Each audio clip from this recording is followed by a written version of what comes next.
안녕하세요, 케이크업 권종호입니다. 이번 영상은 새롭게 출시된 RF 24mm f1.4 LVCM과 RF 50mm f1.4 LVCM, 그리고 얼마 전에 나왔죠, RF 35mm f1.4 LVCM 렌즈까지 캐논의 새로운 단렌즈 라인업인 f1.4 조리개의 L렌즈들에 대한 리뷰입니다.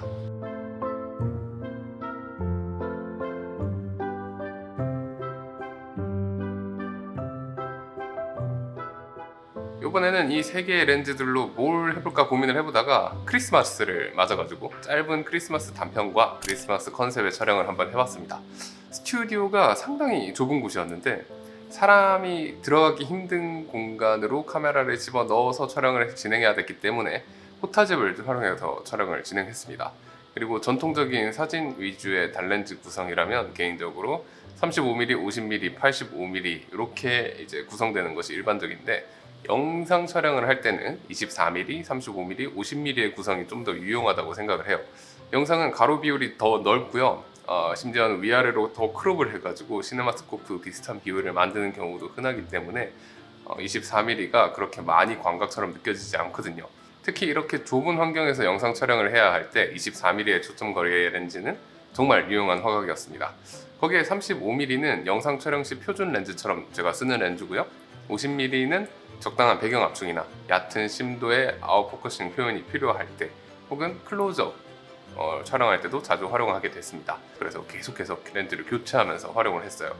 이번에 나온 3개의 달렌즈는 크기가 완전히 똑같고 무게 또한 큰 차이가 나지는 않아서 저의 포타집 세팅에서는 렌즈를 갈 때마다 무게중심을 다시 맞춰야 할 필요가 없어서 빠르고 신속하게 촬영이 가능했고요. 필터 구경이 똑같아서 렌즈를 갈 때마다 필터를 갈아야 되는데, 이럴 때도 구경이 똑같으니까 그냥 너무 편안하게 필터 교체가 가능했습니다. 영화용 렌즈를 쓰는 많은 이유가 있지만 이 사이즈와 무게의 통일, 그리고 필터 규격의 통일이 영상 촬영할 때 정말 편리한 부분인데, 캐논에서 이걸 맞춰준 점이 영상 촬영자들을 많이 배려했다는 것이 느껴지는 부분이더라고요. 게다가 f1.4의 밝은 조리개를 가진 단렌즈니까 저조도 환경에서 아주 활용하기 좋았고요. 얕은 심도로 부드러운 인물 사진을 찍기에도 최적이었어요. 그리고 어두운 날 해질 때쯤 촬영을 시작해서 굉장히 저조도 환경에 어두운 역광 촬영이 많았지만 EOS R5 마크2와 함께한 포커스 성능은 정확하고 부드럽고 빠르고 엄청나게 좋았고요. 얕은 심도임에도 초점이 맞은 부분의 선회도는 정말 진짜 쨍합니다. 그리고 영상 촬영을 할 때는 매뉴얼 포커스를 활용했는데 포커스 링이 돌아가는 감도나 정확도가 정말로 만족스럽게 세팅이 돼 있어가지고 전자식 포커스를 채용하고 있음에도 불구하고 전혀 수동 초점을 하는데 이질감이 들지 않았어요. 전체적으로 사진, 영상 양면에서 아주 우수한 렌즈들이었고, 새 렌즈 또 세트처럼 똑같이 생겨가지고 RF 35mm f1.4 L VCM 렌즈, 이거는 제가 이미 구입해서 가지고 있는데 나머지 두 렌즈도 이것도 사야 되나? 너무 갖고 싶네요. 네, 그럼 외관부터 한번 살펴보시죠. 보면 뭔가 딱 시리즈로 만들었다는 느낌이 바로 오실 겁니다. 똑같은 외형과 똑같은 위치에 있는 컨트롤링, 포커스링, 조리개링, AF, MF 버튼, 커스텀 버튼, 그리고 아이리스 락 스위치까지. 길이도 대략 10cm 정도로 똑같고요. 67mm의 필터 직경도 똑같습니다. 얼핏 눈으로 보기에는 다른 점을 찾을 수가 없어요. 외형에서 제가 찾을 수 있는 다른 부분이라고는 24mm랑 35mm 렌즈에는 후면 필터 홀더가 있는데 50mm에는 없다는 점, 그리고 무게에서는 약간의 차이가 있다는 점입니다. 큰 차이가 아니긴 한데 그래도 렌즈만 딱 들어보면 확실히 무게감이 느껴지더라고요. 이번에 캐논의 EOS R5 마크2와 함께 이 렌즈들을 사용했는데 카메라에 마운트를 했을 때 무게중심도 그렇고 전체적인 외관도 그렇고 밸런스가 완전 좋았고요. 약간의 무게 차이가 나긴 하지만 포타집을 활용해서 촬영을 진행했을 때 혹은 짐벌을 활용할 때도 렌즈의 길이가 짧고 크기가 같아서 그런지 렌즈를 교체할 때마다 무게중심을 다시 잡을 필요가 없었습니다. 상당히 편리하고 신속하게 촬영이 가능해요. 조리개링은 조리개 락 스위치를 밀어놓고 A 모드와 수동 모드 사이로 이동이 가능하고요. 일반적으로는 A에 놓고 카메라에서 조리개를 조작하게 되겠지만 필요하다면 수동 모드 활용 시 매우 부드럽게 조리개링을 조작할 수 있습니다. 그리고 당연하겠지만 캐논의 L렌즈답게 방진 방적 완전히 지원하고요. 렌즈의 마감 역시 이음새 같은 것도 안 보여요. 정말로 깔끔하고 훌륭한 만듦새를 보여줍니다. 세 가지 렌즈에 모두 탑재된 VCM과 나노 USM, 이 두 가지 모터가 탑재됐는데 정말 훌륭한 포커스 퍼포먼스를 보여줍니다. 가까운 곳에서부터 먼 곳까지 정말 미친 듯이 빠르게 포커스 이동이 가능하고요. 단순히 빠를 뿐만이 아니라 부드럽고 정확하고 신속합니다. 그래서 촬영을 할 때 포커스에 대한 확신을 가지고 촬영을 할 수 있었어요. 역시나 라이트룸에서 찍은 사진들을 살펴보면 모든 컷에서 정확하게 눈에 포커스가 꽂혀 있고요. 또 포커스가 빠르고 정확한 것도 중요한데 포커스의 이동이 얼마나 자연스러운지 여부도 영상 촬영을 할 때는 정말 중요하거든요. 제품 촬영 등을 할 때 이 AF를 활용해서 포커스 이동을 이렇게 찍어서 해보면 제가 온 정성을 다해서 손으로 포커스를 하는 것보다 더 좋은 결과가 나올 때가 많더라고요. 그리고 소음도 없는 수준이기 때문에 조용히 현장음을 많이 따야 되는 경우 혹은 인터뷰 촬영 등을 할 때도 전혀 문제가 되지 않았고요. 또 저는 AF를 사용할 때도 당연히 많지만 가끔 MF를 써야 될 때도 분명히 있거든요. 이럴 때 기존의 렌즈들은 전자식 포커스링이 수동 포커스를 할 때 감도나 정확도 측면에서 영 좀 이질적이고 아쉽게 느껴지는 경우가 많았습니다. 하지만 이 렌즈들의 경우에는 바디에서 RF 렌즈 MF 초점림 감도 옵션을 회전 각도의 연동 이렇게 설정을 해두시면 수동 포커싱도 진짜로 자연스러운 느낌으로 조작을 할 수가 있습니다.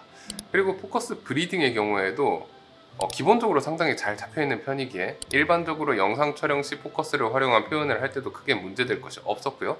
만약 이 정도의 브리딩도 허용할 수 없는 상황이 생긴다, 그래서 극단적으로 포커스 브리딩을 없애야 한다, 이러면은 카메라의 브리딩 교정을 함께 활용해서 활용할 수가 있고, 이 경우에도 애초에 브리딩이 많이 안 되기 때문에 크롭되는 비율이 아주 작아지게 됩니다. 이번에 나온 이 렌즈들은 사진 영상 하이브리드 시대의 새로운 표준이다, 이렇게 말을 하고 있어요. 요즘 많이들 이야기하는 하이브리드 렌즈라는 말을 저는 사진 렌즈이지만 영상에서 활용할 때도 편리하게 쓸 수 있는 렌즈, 이렇게 정의를 하고 있어요. 오랜 기간 영상용 렌즈, 사진용 렌즈를 번갈아 가면서 써온 경험상 기존의 사진 촬영에만 초점을 맞춘 렌즈들을 영상 촬영에 썼을 때 흔히 4가지 정도의 문제가 발생하더라고요. 우선 크기랑 무게가 제각각이에요. 그래서 짐벌이나 포타집 같은 것들을 활용할 때 렌즈 교체를 할 때마다 무게중심을 다시 잡아줘야 된다는 점, 그리고 필터 직경이 제각기 다르기 때문에 필터를 활용하기 좀 귀찮아진다는 점, 그리고 브리딩 때문에 포커스를 활용한 연출을 할 때 제한이 있다는 점, 그리고 마지막으로 이제 화각별로 발색이나 선예도, 배경 흐림 특성이 다 다르다는 점. 이 마지막 이슈는 상당히 스트레스가 쌓이는 부분인데, 색감의 경우에는 그나마 어떻게든 색 보정으로 만들어낸다 하더라도 선예도 특성이나 배경 흐림의 특성이 다르다면 이미지에 통일된 느낌을 가져가기는 힘든 경우가 많더라고요. 새롭게 나온 이 달렌즈 3종의 경우 1번, 2번, 3번은 지금까지 얘기해 봤듯이 모두 해결이 되었습니다. 사이즈와 필터 구경 통일됐고요. 무게도 비슷하고 브리딩 억제도 잘 되어 있습니다. 그러면 4번째 문제점이었던 선예도, 배경 흐림, 그리고 색감의 통일성이나 퀄리티는 어떨지도 한번 살펴보시죠. 기본적으로 선예도는 3가지 렌즈 모두 엄청나게 선명합니다. 24mm 중앙부부터 살펴보면 최대 개방부터 선예도가 정말 좋고요. 조리개를 좀 더 조여도 딱히 더 좋아지지는 않고 선예도를 그대로 유지하다가 f8부터 조금씩 떨어집니다. 극 주변부도 최대 개방부터 정말 좋지만 f2.8 정도 되면 더 좋아지고요. 역시 f8부터 조금씩 떨어져요. 35mm의 중앙부는 최대 개방부터 훌륭하지만 f2가 되면 더 좋아지고요. 마찬가지로 f8부터 선예도가 조금씩 떨어집니다. 극 주변부는 24mm와 동일한데 최대 개방부터 좋지만 f2.8 정도까지 더 좋아지게 되고요. f8부터 선예도가 떨어집니다. 50mm 중앙부는 35mm랑 완전히 똑같습니다. 최대 개방에도 괜찮지만 f2에서 더 좋아지고요. 쭉 유지하다가 f8부터 선예도가 떨어집니다. 하지만 극 주변부는 24mm와 35mm에 비해서 최대 개방에서는 살짝 소프트하고요. 조리개를 조여서 f4 정도가 돼야지 좋아지는 모습을 보여줍니다. 근접 촬영 배율 같은 경우에는 24mm는 0.17배, 35mm는 0.18배, 50mm는 0.15배로 전반적으로 비슷비슷하고요.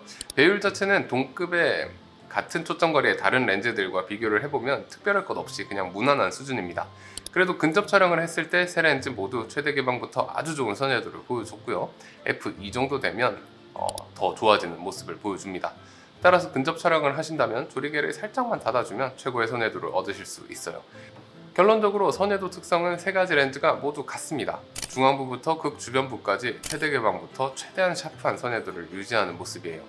근접 화질에서도 촬영 배율도 비슷하고요. 최대 개방 선해도도 비슷하고 선해도 특성의 통일성이라는 측면에서는 정말 좋은 모습을 보여주더라고요.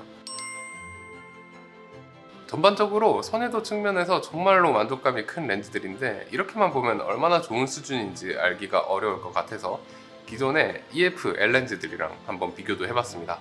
24mm부터 비교를 한번 보면 확실히 최대 개방에서는 중앙부와 극주변부 모두 선해도에서 큰 차이가 나게 됩니다. 하지만 피크의 선해도를 보이는 f5.6 정도에서는 중앙부와 극주변부 모두 비슷한 수준으로 차이가 좁혀지게 돼요. 35mm 렌즈의 경우 EF 렌즈도 워낙 좋은 모습이라서 최대 개방부터 중앙부에선 큰 차이가 없는 모습이었고요. 다만 극주변부에선 약간의 차이가 보였습니다. 그리고 피크 선해도까지 가도 선해도에선 큰 차이가 없더라고요. 50mm는 EF 50mm f1.2 L렌즈와 비교를 해봤는데 EF 50mm f1.2 L렌즈의 경우에는 f1.4로 놓고 비교를 했습니다. 그렇게 해도 선해도의 차이가 어마어마해요. 그리고 f5.6 정도까지 조리개를 조이면 중앙부의 선해도는 많이 따라오게 되지만 극주변부는 여전히 꽤나 차이가 나는 것을 확인할 수 있어요. 확실히 캐논의 EF 시절 빨간티 둘러진 단렌즈들은 엄청나게 좋은 성능을 자랑해서 이제 좀 선망의 대상이 됐었는데 지금도 물론 현역으로 충분히 쓸만하지만 미러리스용으로 최신 광학 기술을 적용해서 출시한 새로운 렌즈와는 선해도 측면에서만 놓고 본다면 특히나 어댑터를 끼워서 써야 하는 EF 렌즈들과의 크기와 무게 차이 이런 것까지 고려를 하게 된다면 최대 개방 쪽에서는 꽤나 상당한 차이가 발생한다 이렇게 말씀드릴 수 있습니다. 그리고 세트처럼 생긴 외관답게 촬영 결과물의 색감 또한 세 렌즈가 상당히 비슷하게 맞춰져 있습니다. 색감이 통일된다면 당연히도 사진이건 영상이건 후보적의 번거로움을 상당히 낮춰주게 돼요. 실내의 라이팅 조건이 그다지 좋지 않은 환경에서의 빨간색, 초록색, 파란색의 컬러들과 인물의 스킨톤이 최대한 같이 찍히도록 색감 테스트를 해봤는데 이 세 렌즈의 경우 아주 유사한 색감을 보여주는 것을 확인할 수 있습니다. EF 렌즈들이랑 비교를 해보면 마젠타가 좀 더 많이 들어간 느낌인데 스킨톤만 봤을 때는 인물을 좀 더 생기 있어 보이게 해주는 측면이 있긴 하지만 개인적으로는 EF 버전이 좀 더 뉴트럴하지 않나 싶은 생각도 들더라고요. 하지만 뭐 이 정도는 취향 차이일 것으로 보이고요. EF 렌즈의 경우에는 RF 렌즈에 비해서 색감 통일성도 다소 떨어지는 모습이었습니다. 그 다음은 왜곡 및 비네팅도 한번 살펴볼게요. 라이트룸에서 프로필 교정을 끄고 봤을 때 24mm에서는 상당한 배럴 디스토션이 발생합니다. 비네팅의 경우에도 꽤나 많이 발생을 해요. 35mm도 마찬가지인데 많은 배럴 디스토션과 비네팅이 발생을 하고요. 50mm는 왜곡은 크게 나타나지 않는 모습을 보여주고 비네팅은 역시나 꽤나 많이 발생합니다. 이 비네팅들은 공통적으로 f2.8 정도만 되면 많이 완화되고요.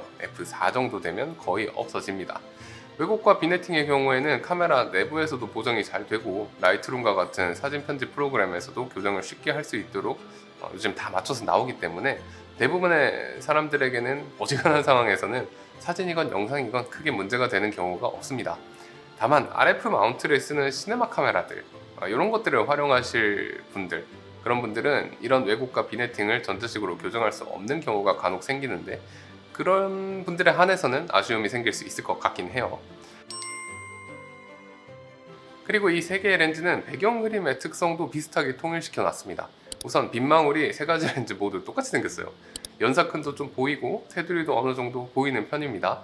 모두가 11개의 조리개날을 가진 덕분에 가운데 쪽의 빗망울은 아주 예쁜 원형을 가지고 있지만 세 렌즈 모두 비교적 중앙에 가까운 부분부터 레몬 형태를 보입니다. 그래서 회오리 치는 배경을 가진다 생각하시면 되고요. 이것은 f2.8 정도가 되면 거의 사라지고 f4에서는 완전히 없어지게 됩니다. 실사용에서의 배경 흐림은 테스트 상황에서와 비슷한 모습이었어요. 빗망울이 걸릴 때면 연사큰이 살짝 거칠게 느껴질 때가 있었습니다만 대부분의 일상적인 배경 흐림의 느낌은 정말 부드럽고 소프트하고 깨끗한 모습을 보여줍니다. 최신 캐논의 고급 RF 렌즈들은 대부분 이러한 배경 흐림의 특성을 공유하고 있는데 이 세 렌즈의 경우 초점거리가 다르기 때문에 당연히 빗망울과 배경 흐림의 크기 이런 것들은 차이가 있었지만 색수차 적고 깔끔한 배경 처리 그리고 부드러운 포커스 트랜지션 그리고 적당히 회오리 치는 렌즈의 특성 이런 것들이 사진이건 영상이건 렌즈를 섞어가면서 촬영을 해도 전혀 이질적인 느낌을 받을 수 없더라고요. 빛깔림은 11개의 조리개 날로 인해서 빛날개가 다소 많기는 한데 그래도 아주 길고 깔끔하게 뻗어나가서 상당히 예쁜 모양을 만들어줍니다. 빛깔림조차도 이 3개의 렌즈는 완전하게 동일한 모습인데, 참고로 빛깔림은 대략 f11 정도부터 깔끔한 모양새를 보여주게 돼요. 플레어의 경우에는 빛 번짐도 적고 컨트라스트 방어도 잘 되는 모습이긴 하지만 특정 구간에서 다소 복잡한 고스트들이 나타나는 모습이긴 했어요. 따라서 최대 개방으로 잘 쓴다면 감성적인 이미지 연출이 가능할 것으로 보이고요. 조리개를 조여서 쓰실 때는 화면을 잘 확인하면서 고스트가 피사체를 가린다거나 하지 않도록 주의해서 촬영을 하시면 좋을 것 같습니다. 네, 이번에 새롭게 나온 RF 달렌즈 3종을 사용해봤습니다. 샤프하고 좋은 색감과 엄청나게 빠르고 조용하며 부드러운 AF 성능, 그리고 렌즈 특성의 통일까지 잘 갖추고 있었습니다. 거기에 이런 장점들에 비해서 굉장히 작고 가벼운 피지컬을 가지고 있어서 휴대성과 이동성 측면에서도 상당히 만족스럽더라고요. 특히나 고급 24mm와 35mm 렌즈를 기다리셨던 캐논 프로 유저분들이라면 대안이 없는 수준으로 잘 나왔다고 생각하고요. 기존의 RF 50mm f1.2라는 고급 렌즈가 있었던 50mm의 경우에도 가격, 크기, 무게, 그리고 포커스 성능을 고려해 본다면 새로 나온 RF 50mm f1.4 VCM 렌즈가 충분히 경쟁력 있다고 생각을 합니다. 현재 정품 등록 프로모션으로 사은품을 주고 있다고 하니까 구매하실 분들은 더보기란에 링크를 참고하시면 좋을 것 같습니다. 네, 이번 영상에서는 오랫동안 기다려온 f1.4 조리개 값의 VCM 렌즈 트리오에 대한 리뷰였습니다. 영상이 재밌으셨거나 도움이 되셨다면 좋아요와 구독 한 번씩 부탁드리고 궁금한 점 있으시면 댓글 남겨주세요. 지금까지 OK컷 권정우였습니다. 감사합니다.